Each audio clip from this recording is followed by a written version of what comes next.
Warning: the show you are about to hear contains muscular, intelligent, and intelligible sexy men discussing B-movies, and will contain movie spoilers. Only one of the previous statements is actually true. You decide. So light that fuse and let it burn. There's no escape, there's no return. Exploding heads and synthwave licks. We're deep in cult classic kicks. Low budget dreams that never quit. Every frame a misfit hit. This is the B-Movie Blitzkrieg Podcast. This is Duncan The Baz. The B-Movie Blitzkrieg Podcast. Welcome back to the B-Movie Blitzkrieg Podcast, the only show where pagan snake cults slither into polite society. Archaeology is 90% digging, 10% hallucinating, and Peter Capaldi saves the day armed with nothing but a kilt and a snake flute. Make from that what you will. I'm your host, Duncan McLeish, Serpent Slayer, local vicar, relic polisher, once again, make for that what you will, and part-time podcaster. This week, we're writhing into Ken Russell's Lair of the White Worm, a film that asks the burning question, what if Bram Stoker wrote Dracula but got distracted halfway through writing it and then saw snakes, sex, and surreal nightmare fuel? It's a camp horror movie at its finest with Amanda Donohoe as she struts around like the world's deadliest dominatrix. Hugh Grant tries to keep a straight face while battling pagan phallic symbols, and every scene drips with slime, sacrilege, and snake venom. Of course, I'm not venturing into this wormhole alone. No. This pit of pagan snake cults, wormly gods, and hallucinatory nun orgies demands a co-pilot of uncommon courage and questionable taste. Coiled beside me, ready to strike, is the only man who wrestled the anaconda, played strip poker with Medusa, and once mistook a garden hose for a deadly serpent. He survived being hypnotized by Ka, rejected by Nagini, and was very nearly eaten by the giant snake from Conan the Barbarian.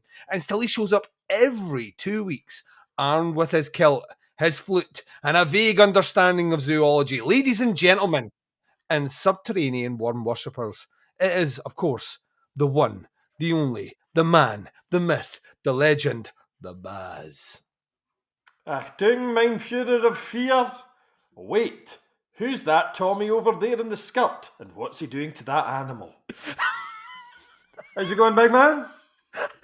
I'm doing very well. And I imagine if you are someone that follows the video version of this podcast available on YouTube, you can tell by your outfit more than mine, because I wear the same shit every single episode for continuity. You mix shit up. You'll probably have been able to guess that this episode has been recorded. In fact, all the episodes are recorded in two. This one was recorded on the same night as the episode from 2 weeks ago, which was on Fast and Pussycat Kill Kill, which was a movie that we had next to nothing to talk about. You have assured me before I hit record on this one, you got loads of notes for this one, and I wonder why. I wonder why. This movie is fucking nuts. Absolutely nuts in the best possible way. Had you heard of it before? I had. I was familiar with the image of Amanda Donohoe towards the end of the film. Yeah. Now, in the interest of full disclosure, I had an unhealthy interest in Amanda Donohoe as a young man, yet had never seen this film. Jesus Christ. If I had, I probably wouldn't have passed my school exams, let alone my higher education degree. You would have had thicker glasses. I would have, I certainly would have, son, in one massive arm. Indeed. Oh, she is like so hot in this movie. It's God damn! Fucking real. It's unreal. It's absolutely unreal. And yeah, this is directed by Ken Russell. This is like, in some respects, it makes sense. In other respects, you realise that maybe The Devils was a flash in the pan. Like, The Devils is like, still to this day, it's never been released unedited. Still has that censorship that hangs over it, and Warner Brothers, by the sound of things, will never give up the release. Like, there is no Snyder cut. But on the flip side, flip side of that, after that movie, Ken Russell just went fucking bonkers and just started doing the weirdest shit. And his career just continued to get fucking stranger. And this was is a bit mental as well, was it no? Yeah, I mean, the Devils is mental, but it is a incredibly well-made movie. Right. Like Oliver Reed is genuinely is phenomenal in that movie, and it just I remember that. I think that played on that Videodrome TV movie series thing that we actually discussed in the last episode. Yeah. And I remember recording that because it was, it's the infamous, evil film ever made, and it's full of riding and all that. I was watching them. Oh my god, set the video. And I remember trying to watch it and going, "No, I can't watch this." It's so heady and so heavy in its subject matter that you. I'd like to see now. I think I'd probably get a lot out of it. I think you'd love it. The thing is, it really is. There's just something. Like, you get captured in the fever of the movie. Like, the way it escalates, you just feel yourself being drawn into it. And like I say, he just never revisited that, but he does revisit a lot of the themes of religion, sex, like cultism and all the rest. They just get more gonzo as time goes on, and that's what leads us to Lair of the White Worm. I'm so excited to talk about this movie, so we're going to move this on because every episode has a plot breakdown from the Baz, and I cannot fucking wait for this one. If Rawhead Rex doesn't get mentioned at least once, I'm quitting. We're going to do that, ladies and gents, right after this. And welcome back to a segment I've called the Slitheropsis. Is literally the best I could do. I could have actually done better. Actually, I hate myself right now. That's a terrible title. But it does set up, I don't want to overshadow what is arguably going to be the highlight of this episode here, which is Baz explaining the plot of Lair of the White Worm. Baz. So, Peter Capaldi, famous Scottish actor, the man who brought Malcolm Tucker to the screen. Fucking Doctor Who. He has a gloriously foppish haircut in this film. He digs up a mysterious skull in the back garden of a farmhouse. After which he goes to a party with Hugh Grant, whereas luck would have it, a kind of folk band sing a song about what's happening in this film. Gives them all the answers, everything you need to know, and there's even like a Chinese-style dragon float to show them exactly what this thing looks like. Subtle foreshadowing, Baz. Subtle foreshadowing. Yeah. Two sisters live in the farmhouse. Their parents mysteriously disappeared the previous year. Capaldi tries to finger one of them in a huge rhododendron bush. Doesn't he try and finger? Hopefully it's not the same rhododendron bush that I shat myself in. Check the podcast under the stairs for more details. Yeah. The full story. Your man Hugh Grant's also kicking about. He's the kind of landed gentry. He seems to be masquerading as an RAF pilot, which is quite odd. But anyway, he's on the scene. I believe he's trying to lay the pipe with the other sister. And then the delightful Amanda Donohoe turns up because apparently this land has two lairds. She lives in the other big house. And it turns out she may or may not being like a sexy snake goddess type thing. And all sorts of shenanigans and tomfoolery and potholing is in it. Yes. Fucking cops with weird eyes. One of them. One of them. As if that's just a thing. One of those show up. Yeah, there's a really weird butler kicking about. It's just glory. And I mean, that's not even taking into account the scrimshod snake-toothed dildo that gets put into use on a number of occasions. This film has everything. Has everything. Has the Baz. Had the Baz right at the start, right to the end. Well, let's go. You know what? Let's explore that in more detail the way I want to. We're going to take a break. When we come back, it's talking about their top 5 rad, sad, and bad of Lair of the White Worm. Right after this. And welcome back to a segment that I've called Fangs, Flutes, and Fatal Femmes. This is the top 5 rad, sad, and bad of Lair on the White Worm. I mean, I think we can both agree, and we're just going to get this out the way because I feel we'll spend an inordinate amount of time coming back to this if we don't. Yeah. The MVP rad of this movie is Amanda Donohoe in full pagan S&M regalia. Yes? Oh, so much boobage. She committed to this role. Oh God, aye. I love every second of it. You gotta do it. Yeah, it's up there. Like when they talk about cult performances in cinema, it's like up near the top for me. So Yeah. absolutely love it. The bad. I'm going to say the bad are the flashback scenes where we have like Roman soldiers and all that weird shit, which is clearly low production. It's clearly like just like throw a painting up and have them get it's a shame because the rest of the movie doesn't necessarily have to rely on that. And when I mentioned Rawhead Rex earlier on, it kind of suffers a little bit from Rawhead Rex syndrome. So I'm going to put that as a bad. What about you? What you got? Oh, so much, Duncan. Give us a few then. Straight away from the offing, what's fucking rad is the director of photography because he's called Rick Bush. So it's just immense. Kind of immense. Then there's Amanda fucking Donohoe. Full stop. Right? Although, what was particularly rad was, did you know that she went out with Adamant? No. Yes. Amanda Donohoe was together with Adamant in the early days. He was actually part of the early punk scene. Adamant, Yeah. Part of the Bromley contingent. I don't know if he was in the Bromley contingent, but he certainly kicked about with a lot of them. And Donohoe was flirting about on the sides. And she was getting horsed by Adamant for a long time. And apparently borrowed one of his tricorn hats for this film, but cow spray painted it white. So... let's be honest. Is there a sex tape you want to see more right now than the sex tape between Amanda Donohoe and Adamant? No, I kind of want to see that. I kind of want to see that sex tape really bad.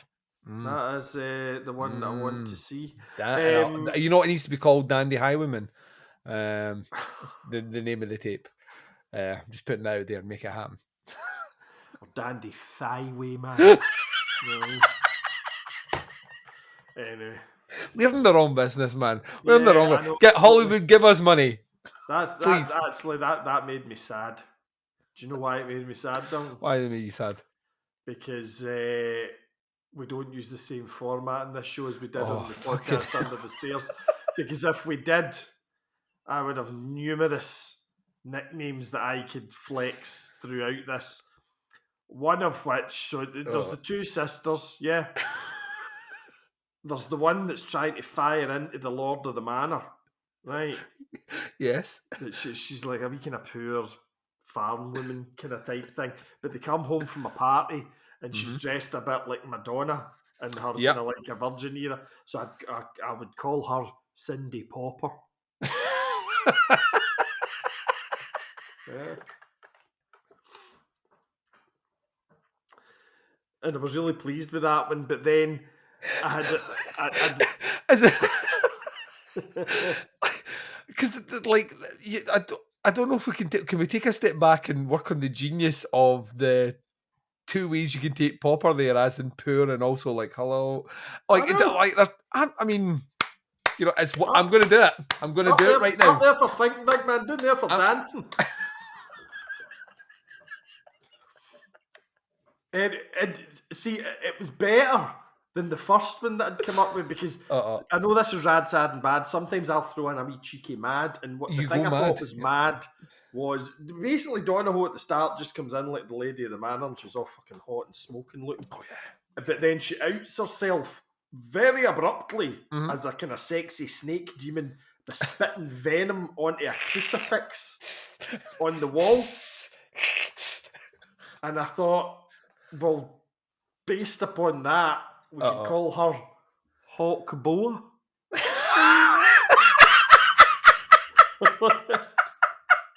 Spitting that thing. I want that crucifix thing. Tang. Hawk Boa. Oh, man. Why did we change the format? We should just kept the format the way it was. I can do this all Fucking night. madness. It's just Donohoe. You just got Donohoe. It is. Oh, it's odd. Like, honestly, so under Rad, we've already, apart from Dick Bush, right, we've had Yep. Donohoe just being Donohoe, right? Then there's the whole sexy stewardess fever dream cat fight thing. Oh my god. Oh my god, I felt faint. What? You know what I mean? Because there was no blood above mid fucking torso. You know. So there's that. Then there's topless Donohoe filleting a wooden snake tooth thing. Amanda Donohoe's sunbed titties. Sunbed titties. And the subsequent virginity test and snake tooth dildo fellatio fever dreams. Now, I know you criticise these fever dreams, Duncan, but OMG. I only really criticise the ones where like people dress up like they're from, I don't know, 100 AD, and I'm like, it's clearly, there's some discrepancies in the timeline here. Why is that guy wearing a watch? I don't think he is wearing a watch. I'll tell you what's bad. The ending of this movie is not great. So it ends with, like, how do you read this? Is Hugh Grant infected? Isn't he? Oh, Has he sorry, become a worm? you mean the very end? Yes. No, you don't mean Hugh Grant, you mean Capaldi. Capaldi, sorry. It's Yeah. sorry. Yep. Is Capaldi like a worm? Is he not a worm? Is he infected? Is he not infected? Is he like Snake Man? It's unresolved, and it kind of almost feels on some level like the movie, like Ken Russell's like kind of almost daring the audience to say sequel, sequel, sequel, Yeah. which never is bizarre. Yeah, I think what bugged me about that bit was the reason he manages to survive being bitten is because he'd taken this serum, Yes. which allowed him to recover his senses and not become kind of one of the snaky vampire things. That's right, yeah. But then he finds out that he'd been given the wrong thing. Yeah. That's like, So that's okay, but then he wouldn't have recovered. no. You know what I mean? So Yeah. So it's a bit.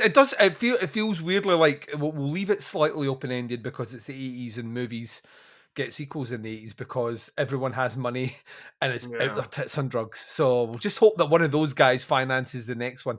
It's a fun campy movie. I just think the ending just is like a little step off. Just a little. Yeah, totally. We should really have kept that for plot holes, but we should have actually kept that for plot holes. Maybe if we don't have good plot holes, we can revisit it. maybe. There's nothing in this glass either. Why am I drinking from it? That's the magic of television. What else you got? Mostly I've gone through. It's mostly just. That's perfect. That's perfect for me. I'm going to finish on a sad though, and the only sad thing about it was Donahoe's surprisingly hairy armpits. And even that, I could probably get on board with. You work around it. Just turn it into a bit of a thing. Oh, that's interesting. Might try sticking it in there. We are going to jump to the next segment now. It's an image I don't want. We're going to be right back right after this. And welcome back to a segment that I've called C-Fits and Quippy Bits. This is hissy, but it's hissy fits, quippy bits. Emphasis on the H, which for some reason didn't come out of my mouth. It just became right. Let's talk about funny lines, interesting lines from the movie. I've got a great one here. Amanda Donohoe says the phrase in this one: Ever been mistaken for a snake? Yes, all the time. Like I'm so slender because of the workout regime I have that people look at me and say, "Oh, are you a walking, talking snake?" Yes, I am. It's a bizarre line. Let's be honest. What you got back? Never heard the phrase "built like a racing snake." I used to get that said to me when I worked in the pub when I was young and thin. and very thin when I was young. Like a racing snake. Wee cunt's built like a racing snake. I've They also literally had a never wee heard cunt that as phrase well. before. Yeah, built like a racing snake. Anyway, this is another Donohoe line that I like for all sorts of wrong reasons. I'm not really into head banging. Are you into any sort of banging? But she's saying it to like a 15-year-old scout. Yeah. I mean, it's not acceptable in this day and age, but I did still like it, do you know what I mean? Like, you ever wanted to trade places with a person ever? Even though you know his fate. I know I mentioned it before. In a second, I would be in that car. Oh, even if I God, knew where it was going. Yep, I would die happy in that jacuzzi. This was not really a funny line, but towards the end of the film, there is a brilliant scene where Hugh Grant is attacked by the missing mother, who is now like a snake vampire, and he swings this massive double-handed claymore at her, right? Cleaves her right in two, and the momentum just carries him right into a drum pit. Brilliant. Absolutely brilliant. It was Chaplin-esque. The way he went into that drum kit, it was fucking amazing. Now, we were slagging the bold Hugh off earlier on for his one-dimensional acting, but my God, that guy can fall into a drum kit. He must have thought after making this movie, it's all over. I should take the money and invest it and just find a fucking job. Actually, there's no way out of this. And look where he is now. Last thing I've got is some people are turned on by wimps. I'm turned on by the prospect of being eaten alive. That is a line in this movie. An actual line. My last one is not a line again, but I want to know where the fuck Capaldi was hiding that mongoose. Just whips a mongoose out from under his kilt. Nope.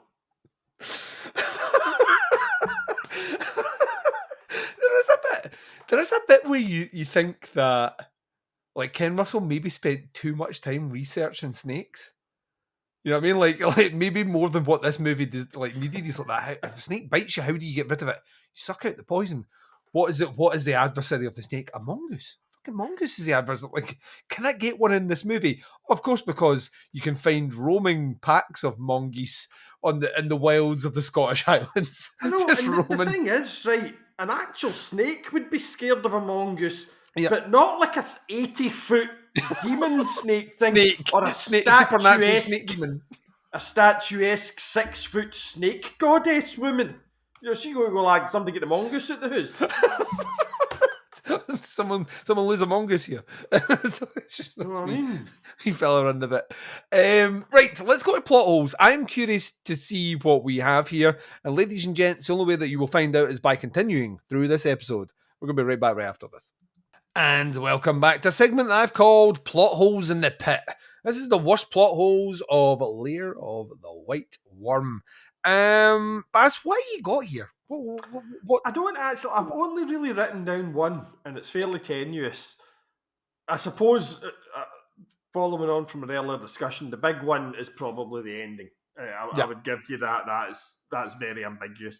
The one I had was that there's a bit right at the start of the film, so he finds this weird skull that is like nothing else anybody's ever seen. Despite the fact he's some kind of archaeologist, he's like, oh, that's a bit unusual. And he dates it by these Roman coins that he finds in the ground as well, that look like they've just been bought out the museum gift shop.